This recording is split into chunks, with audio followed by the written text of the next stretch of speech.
नमस्कार, प्रभात साक्षी न्यूज नाटक और आप सभी का स्वागत है। प्रधानमंत्री नरेंद्र मोदी की लक्षद्वीप यात्रा के बाद जिस छोटे से द्वीप समूह ने राष्ट्रीय स्तर पर सुर्खियां बटोरी थी, वही बिट्रा द्वीप अब एक बार फिर चर्चा में है। इस बार कारण पर्यटन या प्राकृतिक सौंदर्य नहीं है, बल्कि राष्ट्रीय सुरक्षा है। हम आपको बता दें कि केंद्र सरकार ने संकेत दिए हैं कि इस द्वीप को अब सुरक्षा कारणों से अधिग्रहित किया जाएगा। हम आपको बता दें कि लक्षद्वीप द्वीप समूह के केवल 10 द्वीप ही ऐसे हैं जहां आबादी बसती है। उनमें से एक है बिट्रा, जो भले ही भौगोलिक रूप से छोटा हो, लेकिन रणनीतिक दृष्टि से इसका महत्व अत्यंत बड़ा है। हिंद महासागर में भारत की नौसैनिक मौजूदगी और समुद्री निगरानी के लिहाज से यह द्वीप बेहद अहम है।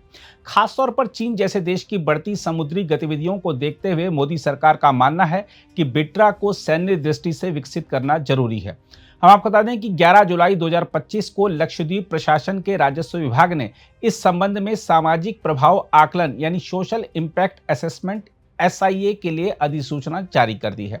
इसके तहत बिट्रा द्वीप के अधिग्रहण से वहां के समाज, संस्कृति, पर्यावरण और निवासियों के जीवन पर क्या प्रभाव पड़ेगा, इसका अध्ययन किया जाएगा।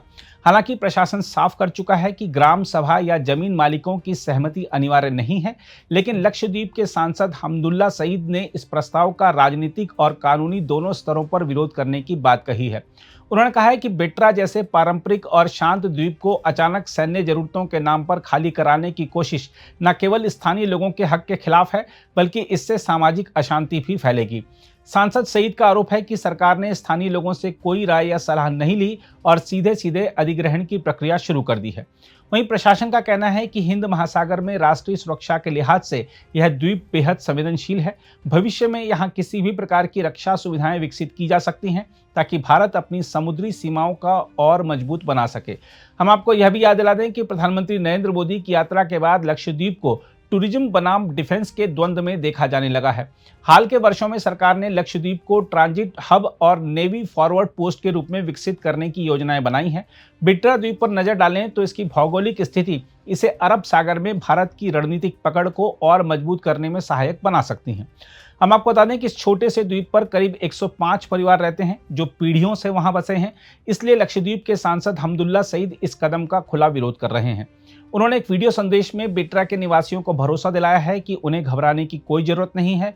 उन्होंने कहा कि हमने बिट्रा और लक्षद्वीप के नेताओं के साथ बैठक कर इस मुद्दे पर विस्तार से चर्चा की है। हमने तय किया है कि बिट्रा के लोगों के साथ राजनीतिक और कानूनी स्तर पर संघर्ष करेंगे।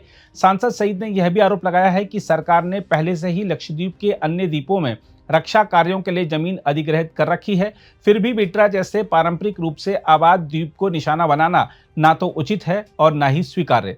दूसरी ओर सरकारी अधिसूचना में कहा गया है कि 2013 के भूमि अधिग्रहण, पुनर्वास और पुनर्स्थापन अधिनियम के तहत सामाजिक प्रभाव आकलन की प्रक्रिया अनिवार्य है। इसमें यह भी उल्लेख है कि परियोजना विकासकर्ता के रूप में राजस्व विभाग की भूमिका होगी और इस सर्वे में स्थानीय ग्राम सभा सहित सभी हितधारकों से चर्चा की जाएगी। हालांकि प्रशासन ने यह साफ कर दिया है कि ग्राम सभाओं या भूमि मालिकों की सहमति अनिवार्य नहीं है। अधिसूचना के मुताबिक यह सर्वे 2 माह के भीतर पूरा कर लिया जाएगा। इस तरह देखा जाए तो बिट्रा द्वीप पर अधिग्रहण का यह मुद्दा अब सिर्फ राष्ट्रीय सुरक्षा बनाम स्थानीय अधिकार का विवाद बनता जा रहा है। बहरहाल, बिट्रा जैसे छोटे द्वीपों पर यदि सरकार अधिग्रहण करती है तो यह राष्ट्रीय सुरक्षा के दृष्टिकोण से उचित हो सकता है, लेकिन स्थानीयों के अधिकार और पारंपरिक जीवन शैली के संरक्षण का भी ध्यान रखना होगा। लक्षद्वीप के सांसद का विरोध इस ओर संकेत कर रहा है कि यह मुद्दा भविष्य में और भी बड़ा विवाद बन सकता है। अगर आप भी लेना चाहते हैं देश दुनिया की तमाम जानकारी, तो आज ही सब्सक्राइब करें हमारे चैनल को। साथ ही नीचे दिए बेल आइकन को जरूर दबाएं ताकि हर अपडेट आप तक पहुंच सके।